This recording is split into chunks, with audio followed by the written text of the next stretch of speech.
Bismillahirrahmanirrahim. Assalamualaikum warahmatullahi wabarakatuh.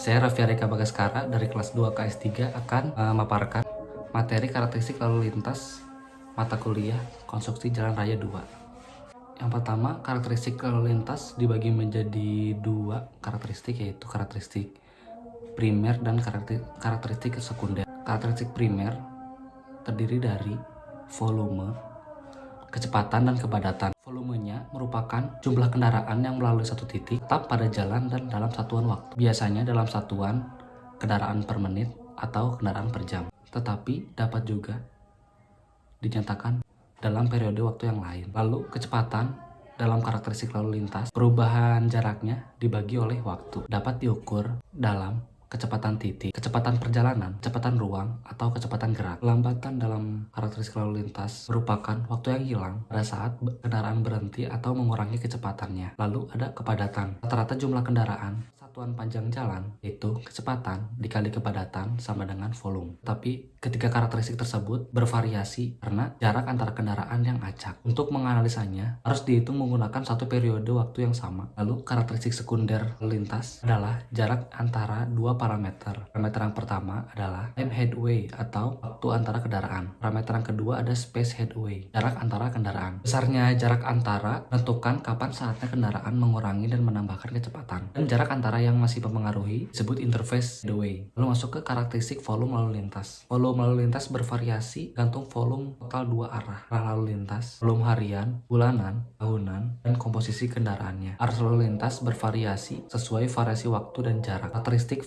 volume lalu lintas dapat dibuat dalam suatu volume jalan perencanaan atau VJP. Masuk ke pembahasan kedua, yaitu karakteristik komponen lalu lintas. Jenis-jenis kendaraan di dalam lalu lintas. Jenis dalam lalu lintas terdapat berbagai jenis, masing-masing mempunyai diri tersendiri dan perbedaan pada dimensi, berat, massa sangkut, tenaga penggerak, dan karakteristik kendalian. Hal-hal tersebut sangat berpengaruh dalam operasi lalu lintas serta dalam perencanaan dan pengendalian lalu lintas. Bangkai jalan digolongkan menjadi dua kelas, yaitu pengemudi dan pejalan kaki. Perilaku keduanya dalam lalu lintas sangat menentukan arus lalu lintas. Adapun pengaruh luar pada pemakai jalan, tata guna lahan dan aktivitasnya, baca, desain kendaraan, desain prasarana jalan, isi arus lalu lintas. Lalu karakteristik pemakai jalan memiliki karakteristik mental dan karakteristik fisik. Lalu karakteristik sarana jenis kendaraannya sebagai berikut.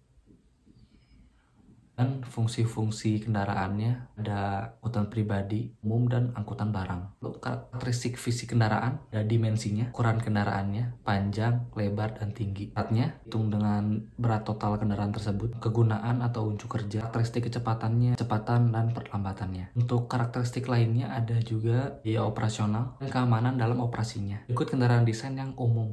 Lalu dalam karakteristik sarana, karakteristik pemakai jalan memiliki karakteristik mental, intelijensia, motivasi, belajar, dan emosi. Untuk karakteristik fisiknya, lihat dan mendengar. Untuk reaksi, IEP, persepsi, identifikasi, evaluasi, dan decision. Karakteristik prasarana jalan, itu jalan dan harus memenuhi standar simpangan dan terminal. Untuk klasifikasi jalan, menurut Undang-Undang Nomor 13 tahun 1980 sebagai berikut.